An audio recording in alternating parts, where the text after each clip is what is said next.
Donald Trump stood at the podium of the U.S. Congress and declared, "We will annex Greenland, one way or another."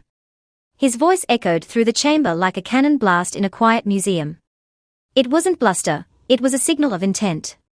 He believed the Arctic was the next geopolitical frontier, and Greenland, the icy titan of rare earths and critical minerals, was the key. But just weeks after that thunderous speech, Canada, a country Trump once mocked for being too nice, made a stunning geopolitical play that flipped the chessboard. It didn't involve military bases, battleships, or loud declarations. Instead, it was made with contracts, development funds, and strategic alliances. What followed could go down as one of the most quietly revolutionary shifts in Arctic geopolitics in decades. In March 2025, while the US was still floating rumors of leasing or outright acquiring Greenland, two Canadian companies, Greenland Resources and Amaroq Minerals, signed a $3 billion investment deal with the government of Greenland and the Danish state. The European Investment Bank co-signed the financing. This wasn't some speculative deal on paper. This was real capital, real permits, and real resource extraction. Rare earths, gold, molybdenum, all critical for Europe's defense, green energy, and tech sectors, would now be mined by Canadian firms, not American giants.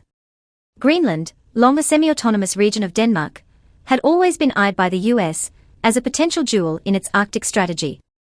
During Trump's first term in office, he floated the idea of buying the island outright, drawing global ridicule. This time, in his second term, he returned with sharper tools.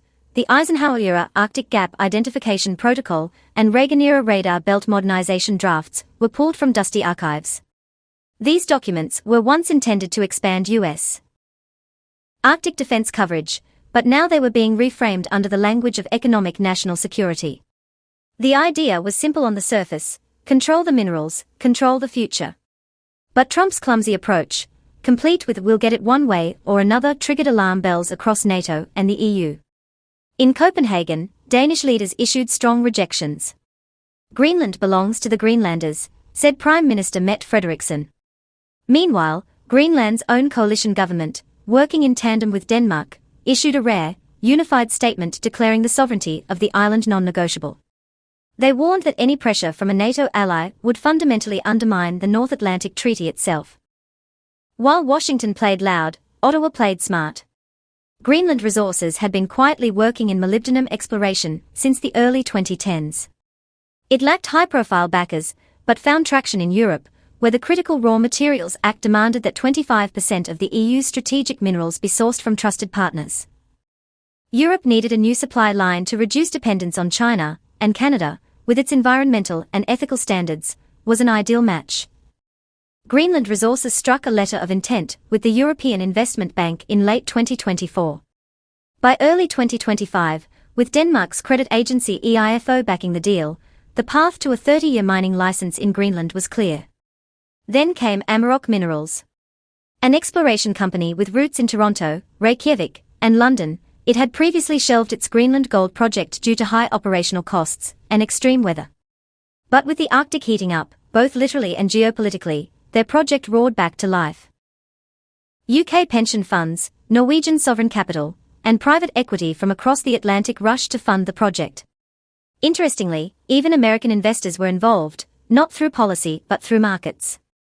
So while Trump talked annexation, Wall Street was indirectly investing in Ottawa's Arctic vision.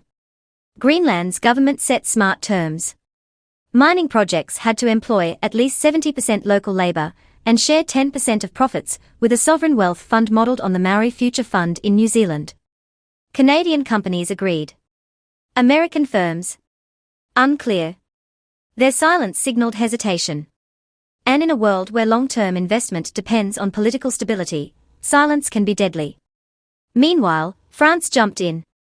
Emmanuel Macron ordered his development banks to fund Greenlandic airports and logistics infrastructure. Germany pledged long-term offtake agreements for critical minerals. The EU strategic calculus was shifting from transactional dependence on Washington to structural partnerships with Ottawa and Nuuk. By the summer of 2025, a new map had emerged in the Arctic, one that bypassed the Pentagon, rerouted capital through Toronto and Brussels, and favored collaboration over coercion. That map included the Arctic Green Transition Fund, a $3.1 billion vehicle co-managed by Canada, the European Investment Bank, and Norway's sovereign wealth fund. Notably absent. The United States. Not only was it excluded, but the fund's charter explicitly avoided U.S. institutions to prevent political conditionality. Its purpose: to build ports, floating LNG plants, clean energy systems, and infrastructure in Greenland that would feed directly into the European supply chain. Trump's administration scrambled. Pentagon officials began floating limited-use scenarios, Lockheed C-130s landing at Thule Air Base for joint observation drills, or satellite access requests under missile defense pretexts. But these looked like shows of force rather than legitimate integration. And NATO capitals weren't convinced. Norway stood by Denmark. Poland stayed quiet. France moved fast to strengthen its soft power. Germany began exploratory talks with Canadian and Greenlandic officials about direct port access. But the real shift wasn't just diplomatic, it was technological. Greenland's molybdenum and arsenopyrite-rich gold are not your average metals. They are foundational to hypersonic weapons, EV heat dissipation, and hydrogen fuel valves. As these metals flowed toward Europe, Lockheed Martin announced possible delays in its hypersonic weapons timeline. Raytheon said it may turn to Chile and Australia for alternative supply. A Pentagon logistics analyst warned that the risk rating on molybdenum had quietly jumped from medium to high. Behind the scenes, even U.S. senators were uneasy. Lisa Murkowski from Alaska said, "We cannot afford a hot conflict in the Arctic. It would destroy the ecosystem and damage alliances we've spent decades building." Democrats from New England proposed an Arctic partnership framework with Denmark and Greenland, but the State Department's offer was rejected, primarily because it linked development aid to U.S. base rights. That wasn't diplomacy. That was extortion. Meanwhile, Canadian companies were talking LNG. Cedar Energy entered discussions with European buyers to deploy floating LNG conversion facilities off Greenland's western shores. With the U.S. tying LNG export licenses to unstable regulatory reviews under Trump, Europe saw Canadian Arctic LNG as a reliable plan B. Germany, reeling from its post-Russia gas dependency, saw Arctic Canada-Greenland as a strategic lifeline.